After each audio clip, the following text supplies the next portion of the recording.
Quiero saludar a nuestro primer invitado en esta tarde de lunes, Eugenio Martínez, es periodista. Eugenio es especialista en análisis político y electoral, un gran conocedor del sistema electoral en Venezuela. Es director de Votoscopio, espacio dedicado a la opinión y análisis de estos espacios electorales venezolanos. Eugenio, bienvenido, gracias por estar en NTN. Siempre un gusto, Dani. La primera pregunta tiene que ver con ese boletín del Consejo Nacional Electoral en el que se utiliza por primera vez un término que no habíamos escuchado.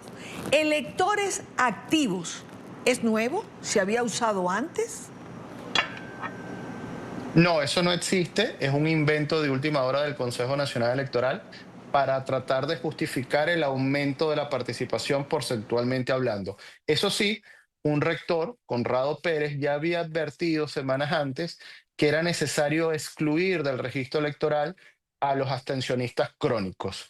Yo solamente aquí agregaría que el Consejo Nacional Electoral finalmente, por la vía de los hechos, reconoce la magnitud de la migración venezolana cuando tiene que excluir de golpe 5 o 6 millones de electores para tratar de justificar de alguna manera el porcentaje de abstención de participación que está dando sobre el 25 de mayo.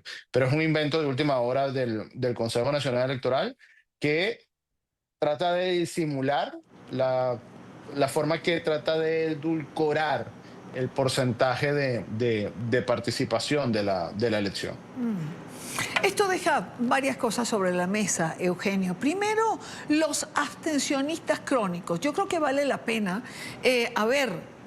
no son o no somos abstencionistas los venezolanos que estamos en el exterior. Es que no nos dejan inscribir, es que no nos dejan participar. ¿Eso es lo correcto o esa es la verdad dicha correctamente?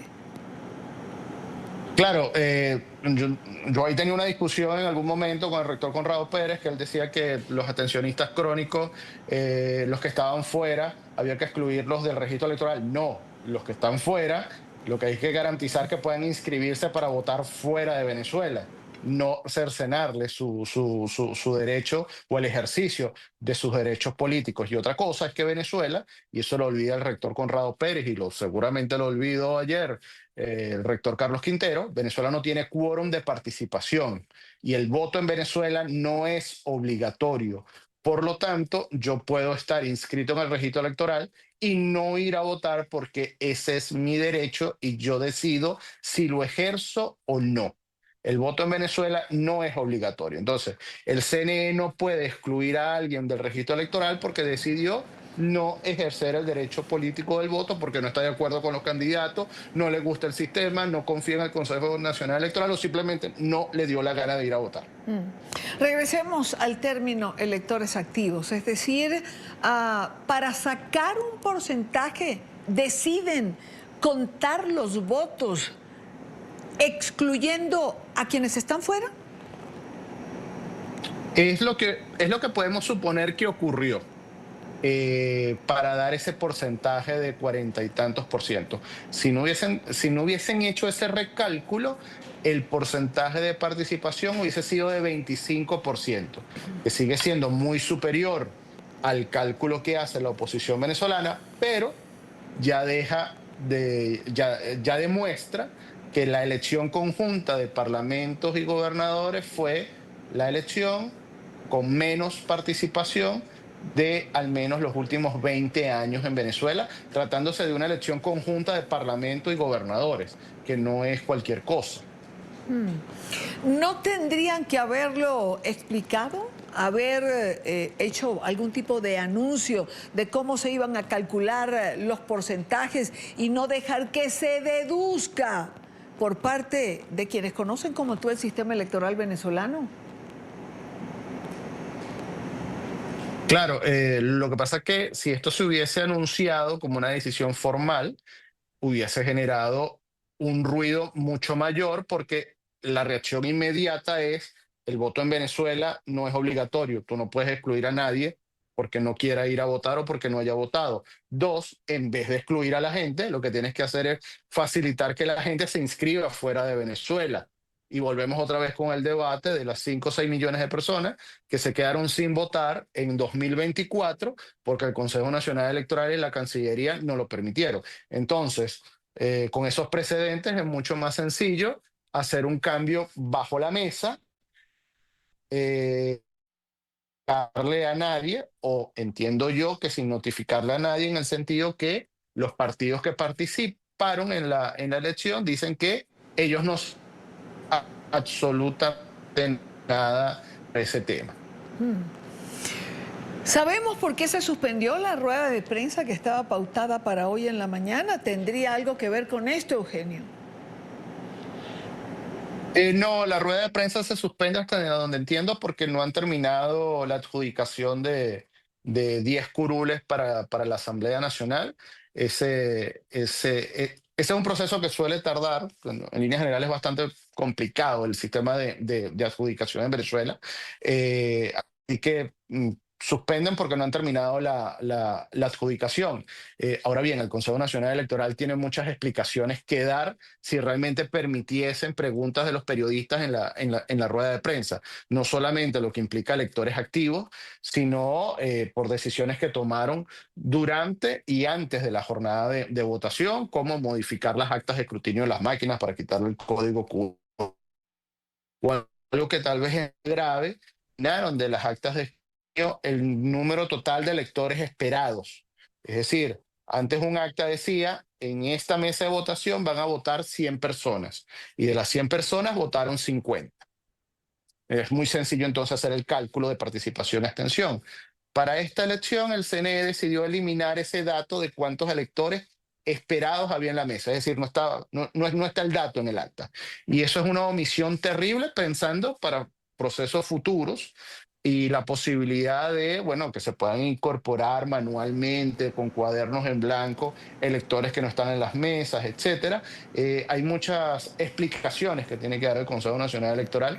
Es evidente que para hablar de elecciones libres, justas, competitivas, una de las tantas cosas que hay que hacer es evidentemente tener otro Consejo Nacional Electoral, una de las tantas, pero es Claro, prioritaria ese cambio. claro. También se eliminó el código QR, Eugenio. Eliminaron el código QR. Yo creo que aquí el tema sorpresivo es que el CNE dice que se hicieron las auditorías al sistema automatizado y los 36 partidos que participaron dicen que acudieron a las auditorías. Si efectivamente se hicieron y si efectivamente acudieron a las auditorías, darse cuenta que se eliminó el código QR, que se eliminó el dato de electores esperados y que por lo tanto se iba a recalcular el registro electoral.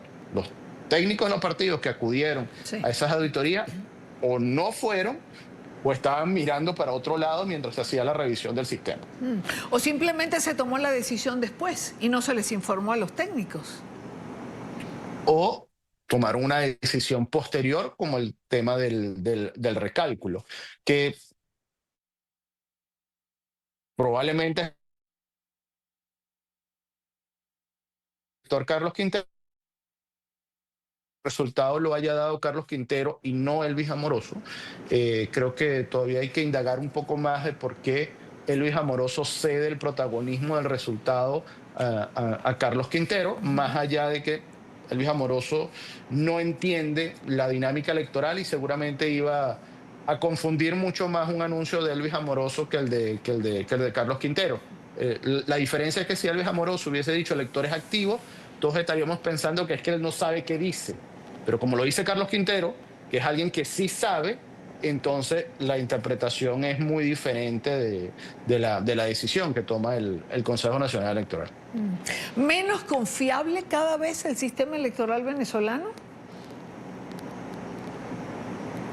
No, es que el problema no es el 25 de mayo, el problema es el 28 de julio. El 25 de mayo es, bueno, una consecuencia del 28 de julio. Mientras no se resuelve el 28 de julio, el sistema evidentemente no es confiable.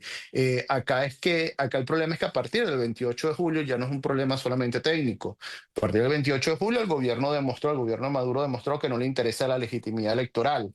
Entonces, un gobierno que no le interesa la legitimidad electoral es evidente que la organización de elecciones, quien participa en unas elecciones, a alguien de un gobierno que no le interesa la legitimidad electoral, tiene que hacerlo bajo una óptica diferente a la de decir que va a ganar cargos o que puede ganar una curul, una gobernación, porque ya no es un proceso electoral en esencia, o ya ese proceso perdió la esencia de una elección. Pero el problema no es el 25 de mayo, el problema es el 28 de julio. El 25 de mayo lo que hace es agravar Claro, los problemas del 28 de julio. claro. ¿Qué viene ahora, Eugenio? ¿Qué tenemos por delante? Es complicado. Yo pensaba que Nicolás Maduro iba a acelerar la reforma constitucional. Al fin de cuentas, cambiar la división política territorial del país, cambiar el modelo socioproductivo, cambiar las leyes electorales para que el presidente sea electo en un proceso de segundo o de tercer grado y ampliar el concepto de propiedad privada, propiedad comunal, propiedad mixta, etcétera. Eso es un anhelo muy viejo y yo suponía que eso se iba a terminar de concretar este año. Maduro ayer corrió la arruga, por lo menos para el próximo periodo constitucional. Eso le da algo de tiempo a la oposición de tratar a la oposición y a los venezolanos, de tratar de defender la constitución que existe hoy en día para que no sea mucho más complejo después retomar a la democracia. Ahora bien, necesita la oposición venezolana recomponerse después del 25 de mayo. Creo que es muy obvio que necesita generar una nueva estructura política, se necesita generar una nueva estructura política con mecanismos que sean claros para la toma de decisiones y la resolución de conflictos y para poder trazar una hoja de ruta con una estrategia clara que permita retomar la ruta democrática, que permita generar el quiebre de la coalición gobernamental. Creo que eso es prioridad en el corto o mediano plazo. Claro, claro. Agradezco a Eugenio Martínez, periodista especializado en análisis político electoral. Eugenio, como siempre, gracias por tu tiempo. Siempre un gusto, Yanni. Saludos. El gusto es nuestro.